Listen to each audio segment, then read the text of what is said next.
아침엔 세계 시간입니다. 중남미 국가 쿠바에서 라울 카스트로 공산당 총서기가 공식 사임했습니다. 우리 시간으로 어젯밤에는 미겔 디아스 카넬 대통령이 차기 총서기로 선출됐습니다.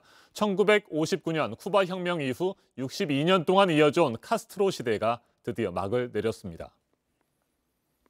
지난 16일 쿠바의 수도 아바나에서 5년 만에 제8차 공산당 전당대회가 개막됐습니다. 현지 시간 19일, 우리 시간으로 오늘까지 전당대회가 진행됩니다.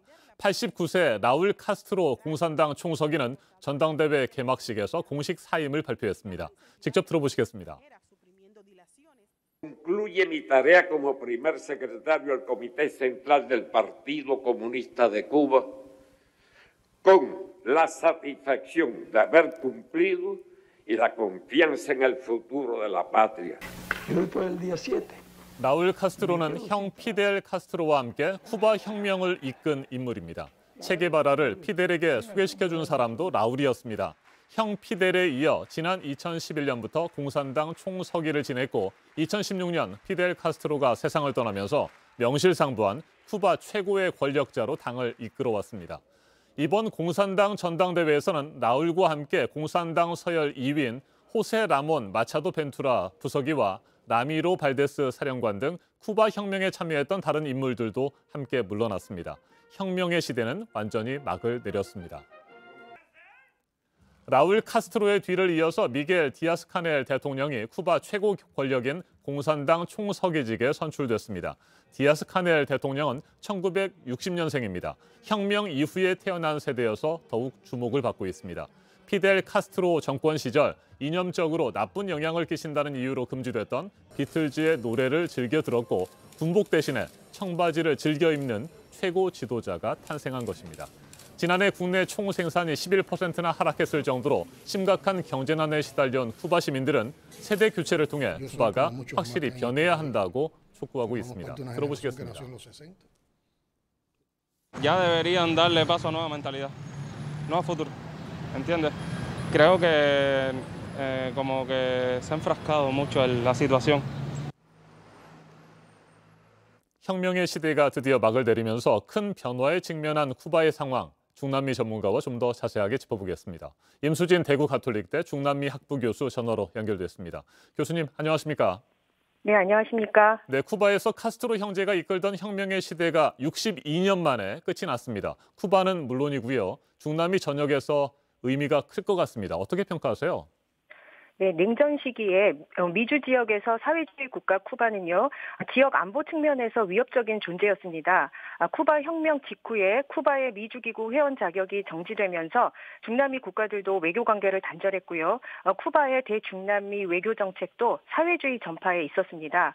라울 카스트로의 공산당 총서기 취임 이후에는 중남미 국가들이 쿠바와 외교 관계를 복원하고 쿠바의 미주기구 재가입을 만장일치로 찬성한 바 있습니다. 쿠바는 콜롬비아 평화협정의 중재자 역할을 하기도 했는데요. 디아스 카넬 대통령이 취임하면서 국가 간의 연대와 통합의 원칙을 외교 기조로 내세우고 있어서 미국과 쿠바 관계가 다시 정상화된다면 미주 지역의 평화와 협력도 기대해 볼 수 있겠습니다. 네, 피델 카스트로와 라울 카스트로 형제는 쿠바에서 그야말로 상징적인 인물입니다. 두 사람에 대한 쿠바 국민들의 평가는 어떻습니까? 카스트로 형제는 그 집회, 결사의 자유, 또 표현, 언론 자유를 제한하고 인권을 탄압 독재자라는 평가를 받고 있고요. 국가를 위기에서 구한 위대한 혁명가라는 평가도 있습니다. 특히 라울 카스트로는 2006년 피델 카스트로에게 권력을 이양받고 소련식 사회주의 경제 모델이 아니라 쿠바식 사회주의 경제 모델을 구축해서 자영업과 외자 유치를 확대하는 성과를 내기도 했습니다. 미국과의 관계 정상화를 이끌어서 경제 제재를 완화하는 데도 기여했고요. 헌법 개정을 통해서 대통령제를 도입하고 권력 분산을 하였던 결과가 이번 공산당 총서기직 사임이라는 점에서도 평가할 수 있겠습니다. 네, 쿠바는 1993년 이후 경제 지표가 줄곧 최악입니다. 이처럼 어려운 시기에 세대 교체가 이루어졌고요. 디아스 카넬 대통령 겸 총서기에게 변화 요구가 쏟아지고 있는데 쿠바의 미래는 어떻게 전망하세요? 이번 당 대회에서는 경제 위기 극복과 사회주의 경제 모델 지속을 재확인하였습니다. 그러니까 변화가 아니라 유지를 의미하는 것이죠. 현재 30년 만에 최악의 경제 상황을 맞았기 때문에 민간의 참여와 외국인 투자 유치를 늘리는 등의 개방을 하겠지만요. 경제 위기에 대한 사회적 불만을 통제하기 위한 목적이 크겠고요. 정치적으로는 라울 카스트로가 공산당 총서기직을 사임하지만 쿠바 혁명군 최고 지도자직은 계속 유지할 것 같습니다.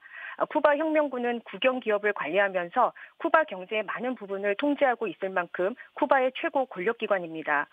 따라서 라울 카스트로가 군 지휘권을 유지하면서 영향력을 행사할 가능성이 크고요. 디아스 카넬 대통령도 사회주의 체제 유지에 확고하기 때문에 최근 소셜미디어를 중심으로 개혁 개방 요구가 크지만 속도를 내는 데는 한계가 있을 것으로 보입니다. 알겠습니다. 말씀 잘 들었습니다. 임수진 대구 가톨릭대 중남미 학부 교수였습니다. 미겔 디아스 카넬 쿠바 대통령 겸 총서기는 소셜미디어에 4월 19일은 역사적인 날이라며 당의 설립자이자 안내자였던 세대가 책임을 넘겨줬다는 글을 남겼습니다. 현지 전문가들은 당분간 라울 카스트로가 막후 통치를 할 가능성은 크지만 혁명을 겪지 않은 첫 민간 지도자의 행보를 지켜볼 필요가 있다고 평가했습니다. 새로운 길을 가게 될 쿠바의 미래에 기대가 모아지고 있습니다. 지금까지 아침엔 세계였습니다.